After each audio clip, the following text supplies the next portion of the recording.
जय जय श्री हरिवंश। इसका मृत्युलोक नाम इसीलिए रखा गया है कि यहाँ वस्तु, व्यक्ति, स्थान, पद, प्रतिष्ठा सब कुछ नष्ट होगा। जरा थोड़ी देर विचार करो, आप जिसमें जिंदगी पूरी लगा दिए, आपको अकेला जाना पड़ेगा, आपके साथ कोई वस्तु नहीं जाएगी, पर कर्म जाएंगे। वर्णन करते हैं कि कर्म का फल इतना अधिक मिलता है, जैसे यहां 1 मन गेहूं खेत में फेंका जाए तो 40 मन गेहूं होता है। ऐसे ये खेत है कर्म भूमि। यदि आप पाप कर्म करेंगे थोड़ा, तो आपको बहुत मिलेगा। यदि आप पुण्य कर्म करेंगे तो वो भी आपको बहुत करके मिलेगा। पाप कर्म का फल दुख, रोग, नरक और अन्य योनियों में जन्म लेना है। पुण्य कर्म का फल सुख, स्वर्ग और अच्छे कुलों में जन्म लेना है।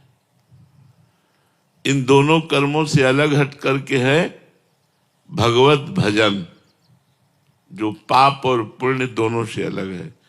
ये सीधे भगवत प्राप्ति कराता है, मोक्ष प्राप्त कराता है, अखंड सुख प्राप्त कराता है, जहां किंचन मात्र दुख नहीं, मरना, जन्मना, रोग, किसी भी तरह का कोई दुख नहीं। अब समस्या पड़ती है कि पाप और पुण्य कर्म करने में तो मन न लग सकता है हमारा। पुण्य कर्मों में भी लग सकता है, दान है, भंडारा कराना है, तीर्थ स्नान करना है, ये सब।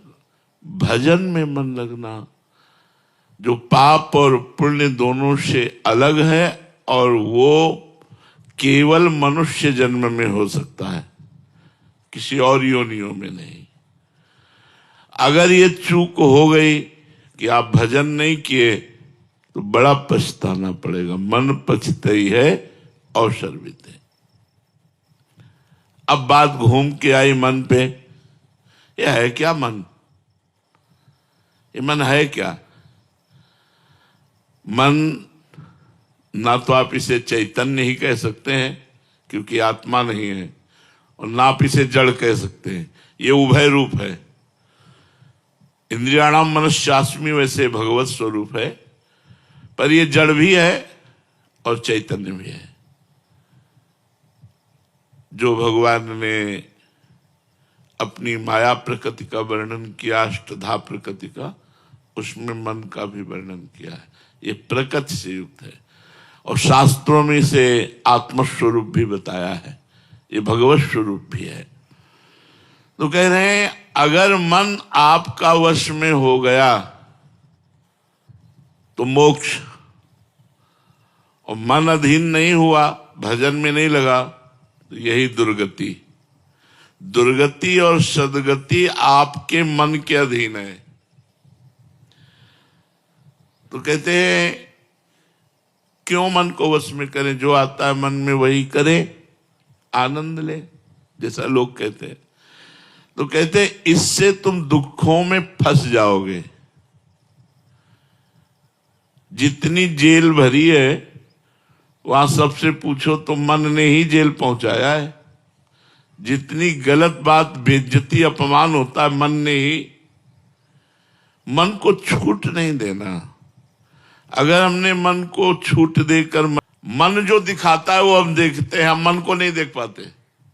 मन जो कराता है वो हम करते हैं, मन के ऊपर शासन नहीं कर पाते। यही साधक और असाधक में अंतर है।